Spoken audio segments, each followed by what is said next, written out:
My husband abandoned me for a younger woman, and even took the whole family to celebrate his wedding abroad. He messaged, "Be gone when we return. I hate old things. I work hard. I deserve a new life."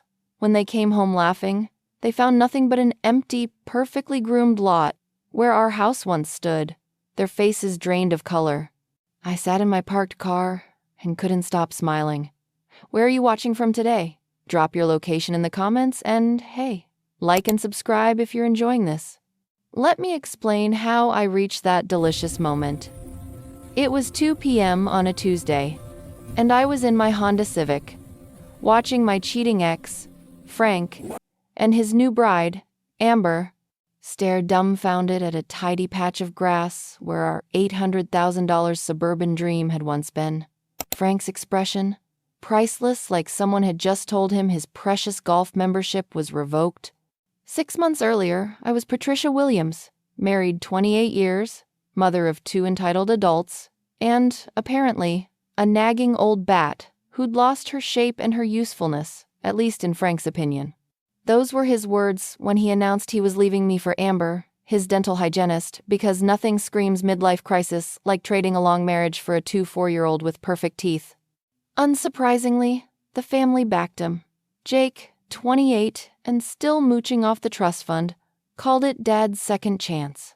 Sophie, 26 and a social media influencer, painted her nails while insisting Dad had been unhappy for years and Amber made him feel young.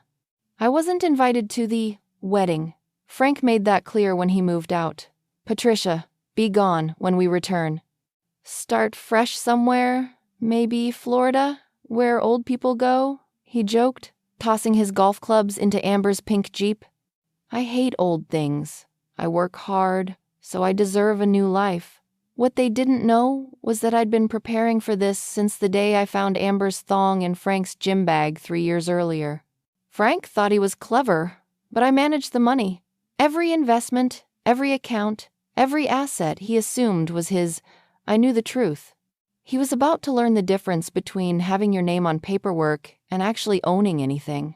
When their car pulled into the driveway and found only fresh sod and a "for sale" sign, the look on their faces made every penny I'd spent on the demolition crew worth it. Frank's voice carried across the lot like an injured animal. "Patricia, what did you do to my house?" I rolled my window down enough to hear this scene beat any soap opera. Amber clung to his arm, teetering in designer heels on the grass. Her dyed hair whipped in the breeze. She looked like she might cry. "Where's our house?" she sniffed. "We had a beautiful house, a 3-car garage, a pool." "We did have a house," Frank stammered, vein throbbing, red in the face. He demanded to know where I was. I could have interrupted with a legal lecture, but I wasn't ready to spoil their meltdown. I wanted to savor it. My phone buzzed. "Margaret Chen, my divorce attorney. Demolition complete. He can't touch you legally. Enjoy the show." Margaret's 68 and sharp as a razor. When I told her the plan, she grinned like a shark. Frank scrambled for his phone, probably calling a lawyer who'd assumed this would be a routine split. I kept my window down and listened as the spectacle unfolded. Frank fumbled for composure, then spat out the obvious, "Check the deed, my name's on it." For a moment, I almost felt a pang of sympathy. Almost. Then I remembered the night he staggered in reeking of Amber's perfume, telling me to update my look because maintenance matters in marriage, from a man who hadn't set foot in a gym since the Clinton administration. I rolled my window down all the way and stepped out, pleasant as a hostess at high tea. They stared like I'd appeared by magic. Frank went pale. Amber stumbled back as if the ground might swallow her. Jake screeched up in his BMW, not to hug his mother, but because his future crash pad had vanished. "Dad, what the hell happened to the house?" he demanded, eyes wild. Frank sneered his second mistake that day and called me psycho, which was fine because I'd been filming the entire meltdown. Lawyer-grade evidence, right there in my phone. Sophie arrived in her trademark pink Mustang, phone already recording, documentation as lifestyle. She gasped, breathless in influencer mode. "This is insane! My childhood home is gone!" Frank pointed at me like he'd uncovered a conspiracy. "She sold it while we were away," he announced theatrically. Amber's voice squeaked. You said we'd sort the divorce after, I thought, which implied they hadn't actually tied legal knots in Italy. She'd quit her apartment and job for a man still married. Oops. I stepped forward and laid it out calmly. I sold it, demolished it. The buyers wanted a clean lot. I produced a folder, the very one Frank had mocked, when I answered his matronly jibes at Christmas, and opened it. The house had been bought with my parents' inheritance. The original deed bore my name alone. Silence snapped over them like ice. Frank sputtered that his name had been added later as a gift. Gifts can be revoked, I said sweetly, and watched Amber go pale. Then came the next reveal. Their wedding in Italy was meaningless if one partner was still married. Bigamy. Legal nonsense. Amber's face collapsed. Frank's lies began to unravel in real time. Jake, still dazed, demanded where they would live. I handed Frank a tiny key and a grin. Storage unit, $247, rents paid through the month. I kept what mattered and donated the rest. He stared at the key like a cursed relic. It's surprising what actually matters when you sort your life. Family photos and grandma's china, everything else was ballast. Amber, furious and unwise, called me crazy in front of cameras and witnesses. Perfect. I held my phone out and announced my age 52. She'd called me old. I returned the favor with facts. Then I dropped another bomb. The business loan Frank co-signed for Jake's cryptocurrency scheme? Overdue. I called it in. Jake went white. Frank's face cycled through innocence, denial, then the hollow panic of a man realizing debts aren't fairy tales. That was the moment Amber's carefully curated fantasy collapsed. She'd quit her apartment for a partner who wasn't rich or even solvent. I rattled off numbers, credit card balances in Frank's name, car payments for the pink Jeep, monthly insurance for a 24-year-old driver. Amber did the math out loud, the glamour drained. Next came Williams Construction. Frank had always boasted he owned it, the pride of men who like saying, I built this, while never touching a blueprint. I laughed and asked him to tell the room who really signs the checks. The truth. I owned the company. Frank was an employee with a generous paycheck, not a proprietor. He'd been taking credit for my work for years, and the courtroom of public opinion was live. He sputtered that he'd built things. I corrected him. He worked for me. I handled paperwork, taxes, licenses. Sophie's recording faltered into confusion. Jake, beginning to connect dots, realized Mom was the brains behind what he'd always called Dad's business. Amber panicked, called her mother, and threatened to leave only to reveal she'd actually given up her apartment for this life. Frank tried to salvage assurance. He sounded thin. I told them their combined situation plainly. No house, no money, mountains of debt, and a marriage that might not even legally exist. Sophie muttered about plans. But those plans had depended on my tolerance to be erased. Then I played the hand I'd been saving, the loan documents. The creditor's patience had run out. 3 months missed. Guarantees signed with my father's name. Frank's voice registered terror at last. I'd been covering Jake's irresponsibility. I'd been the cleanup crew for decades. Now the cleanup crew had quit. Frank demanded rights, possessions, legal recourse. I produced a storage unit key and the truth about their belongings. Most had been donated. The rest boxed and paid through the month. He accused me of destruction of marital property. I accused him of abandoning a marriage and committing adultery. Amber called me names. I recorded it. My lawyer would love that. That wasn't all.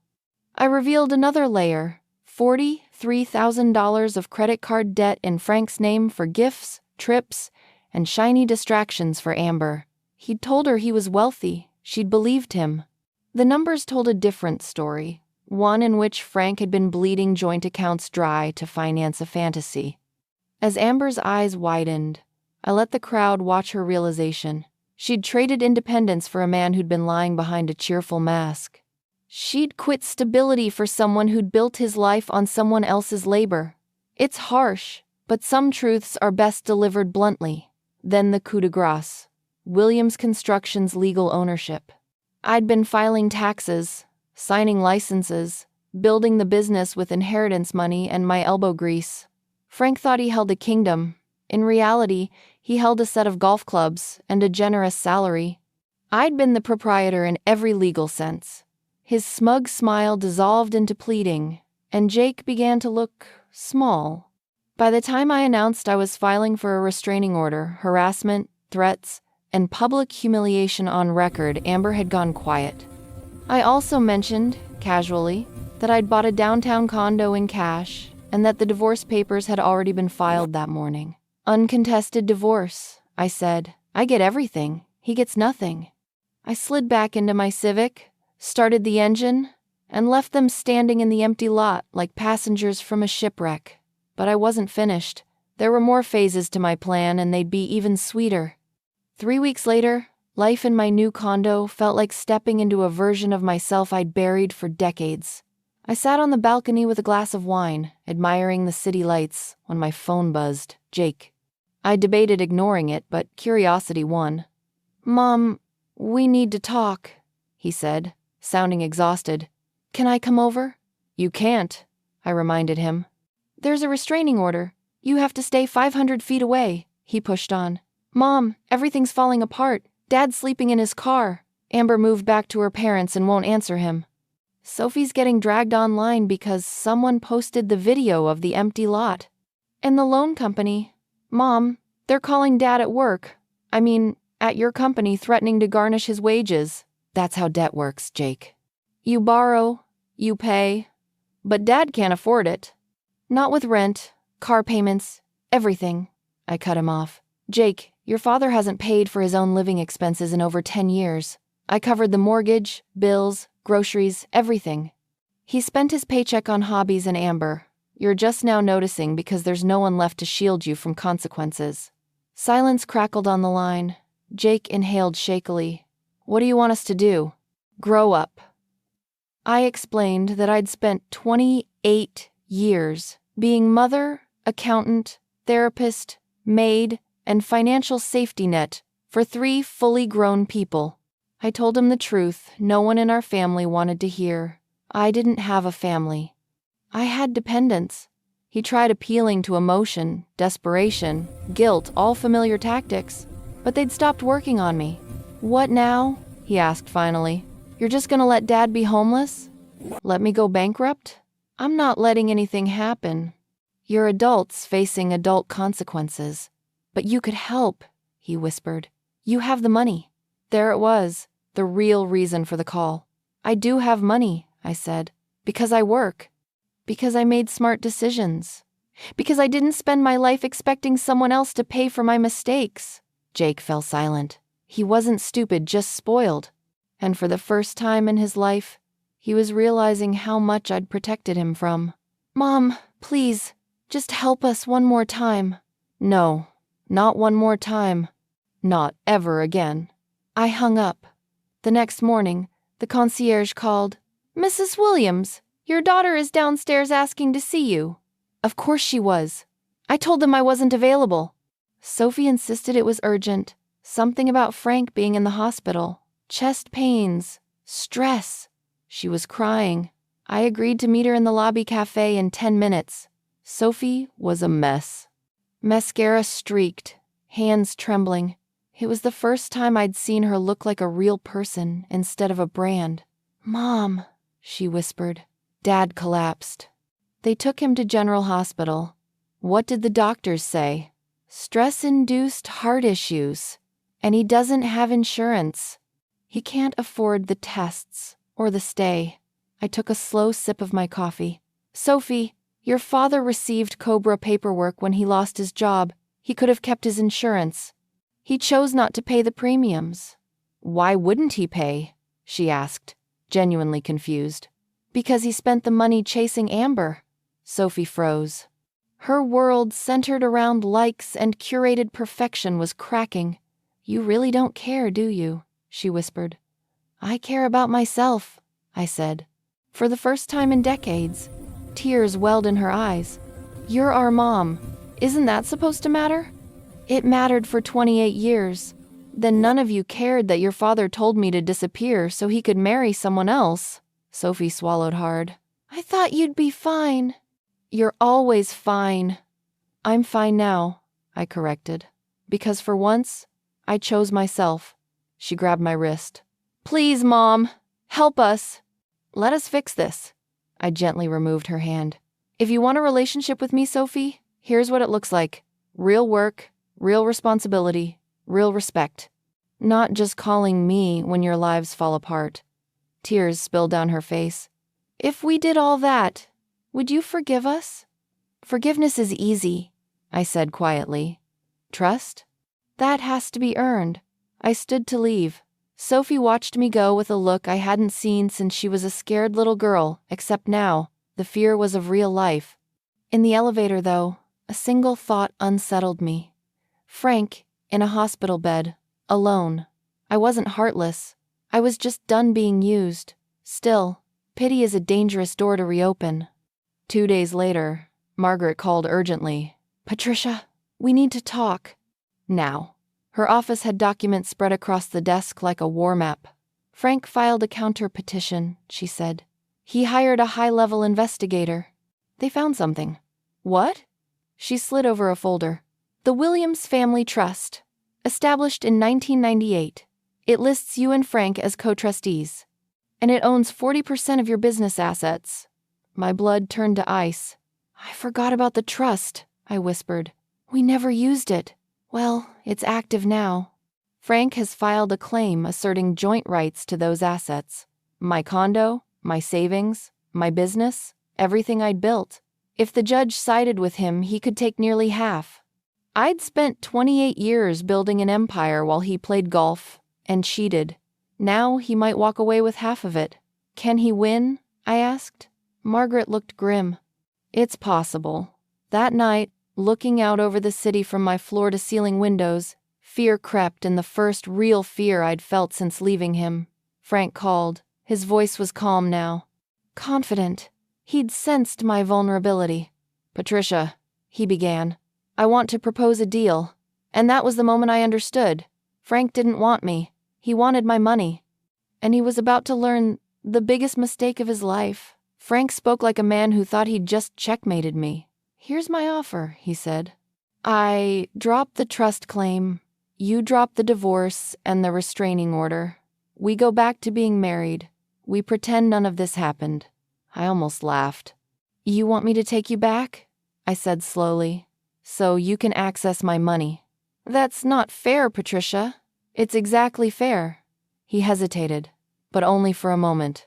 Look, we both made mistakes, he said. I was confused, okay? Midlife crisis. But we can fix this. If you take me back, you keep everything. If you don't, you could lose millions.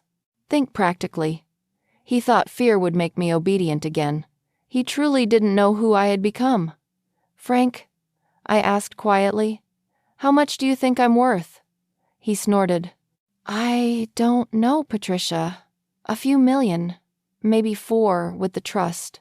I smiled. He could hear it, even through the phone. Try again.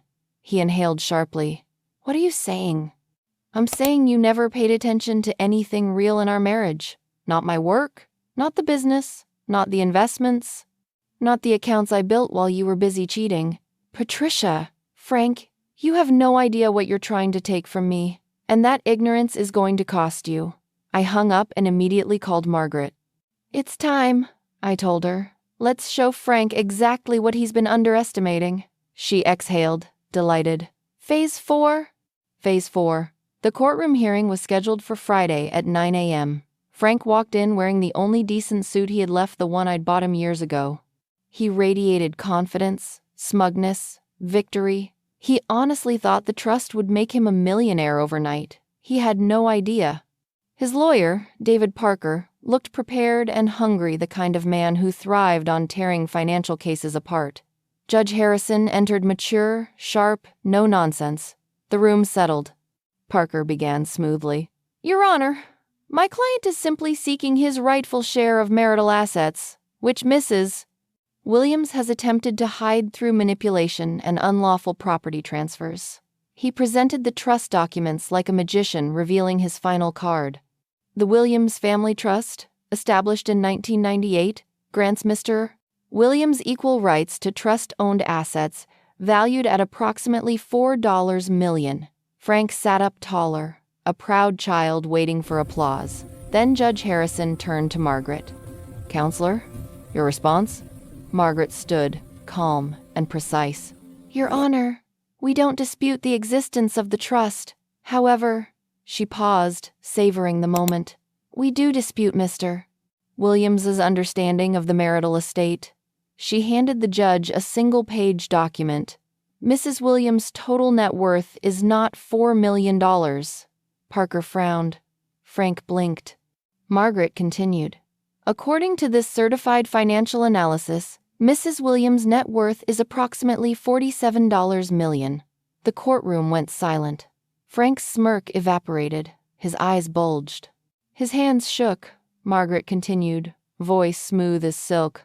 "The trust represents less than 10% of her total assets. The rest consists of real estate, investment portfolios, and business ventures acquired through inheritance funds, not marital funds." Judge Harrison raised a brow. "Mrs. Williams, is this accurate?" I stood. "Yes, Your Honor." Parker looked like someone had unplugged him from the wall. Margaret wasn't finished.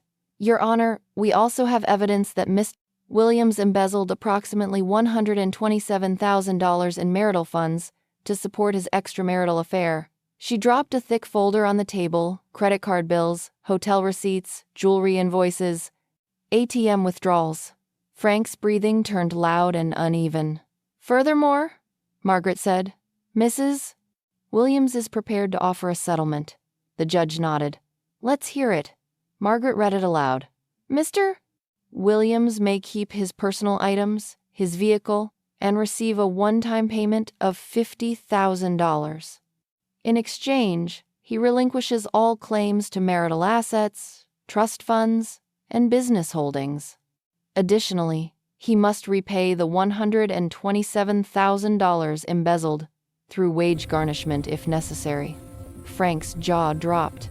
"50,000!" he choked. "Are you insane?" "I'm entitled to half." Margaret slid one more document forward. "Your Honor, given the documented embezzlement, Mrs. Williams is also prepared to file criminal charges." Judge Harrison's gaze hardened. "Mr. Williams, I strongly advise you to consider this settlement."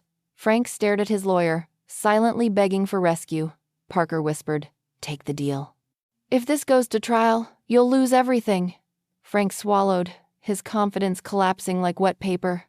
"I request a recess," he rasped. "You have 15 minutes, the judge said. In the hallway, Frank approached me with tears gathering at the edges of his eyes. "Patricia, I didn't know. About the money. About anything. You never cared to know." He reached out like a ghost of the man I'd once loved. "I was stupid. I was selfish. Can't we fix this? Can't we try again?" I looked at him really. Looked and felt nothing. "Frank," I said, "this is the part where you accept that actions have consequences. Take the settlement. Start over. Learn how to live without someone holding you up. And if I don't, then I file criminal charges, and you go to prison for embezzlement." He signed the settlement 10 minutes later. As I walked out of the courthouse, Margaret shook my hand. "That," she said, smiling like a woman who'd seen it all, "was the most satisfying case of my career." I stepped into the crisp air, finally feeling the weight lift. "How does it feel?" she asked. I looked up at the sky, breathed deep, and smiled. "It feels," I said, "like winning." 6 months later, I was no longer the woman who drove away from an empty lot in a Honda Civic with tears of rage and triumph burning behind my eyes. I was someone new. Someone whole. I had bought a house, not the condo, not a temporary victory, but a real home by the ocean. A place where the sunrise spilled across my kitchen table, and the evenings hummed with quiet instead of tension. I spent mornings walking the shoreline, feeling the sand under my feet, wondering how many years I had spent shrinking myself so someone else could feel big. Too many, far too many. That afternoon, I was stretched out on a lounge chair behind my new place, letting the sound of waves rinse the last traces of my old life from my mind when my phone buzzed, Sophie. For a moment, I hesitated. Then I answered. "Hi, Mom," she said, sounding shy, a tone I didn't recognize. "Hello, Sophie. I got a job," she said, voice trembling with a mix of pride and fear. "A real job. Marketing coordinator for a local business. I wanted you to know." I sat up, surprised, and if I was honest, proud. "How do you like it?" I asked. She let out a nervous laugh. "It's hard. Harder than I thought. I'm learning things about responsibility, about money, about what it feels like to actually earn something." I smiled faintly. Growth. Real growth. Not filtered, not curated, not hashtagged for strangers. "I'm proud of you, Sophie." There was a pause. "Mom, do you think maybe we could get coffee sometime, just to talk? Not because I need anything." Tears pricked my eyes, but I kept my voice steady. "I'd like that very much." "Really?" "Yes. But, Sophie—" "Yes? We're going Dutch." She laughed genuinely, and in that laugh, I heard something I hadn't heard in years. A daughter trying. "Deal, Mom," she said. Fair is fair. After we hung up, I leaned back and watched the waves roll in and out, relentless, cleansing, steady. I realized something important in that quiet. Revenge might feel satisfying for a moment, but rebuilding yourself is what gives you peace. Being valued for who you are, not what you provide, is what real victory looks like. I was 52 years old, worth $47 million, and for the first time in decades, I was truly free. And the best part? I wasn't just free from something. I was finally free to become something. Someone. Myself. Thanks for listening. Don't forget to subscribe and share your story in the comments.